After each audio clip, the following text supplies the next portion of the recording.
Bible పట్టుకొని నేను దేవుని సేవ చేస్తానని ముందుకు వచ్చినప్పుడు దేవుని సేవ చేయండి. దేవుని సేవ చేయకుండా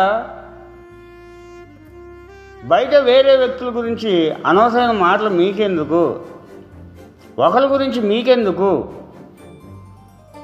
నువ్వు దేవుని సువార్త చేయడానికి వచ్చావు, దేవుని గురించి చెప్పడానికి వచ్చినప్పుడు ఒకరికొకరు విమర్శించుకోవడం ఎందుకు?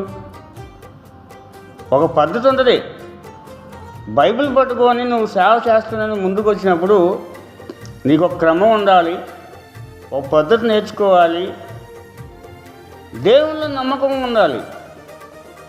నువ్వు దేవుళ్ళ నమ్మకం ఉండకుండా దేవుని మీద విశ్వాసం లేకుండా నువ్వు ప్రజల్లో అందరి ముందు నేనేంటి, నా టాలెంట్ అని చూపించుకోవాలని ట్రై చేస్తున్నారు.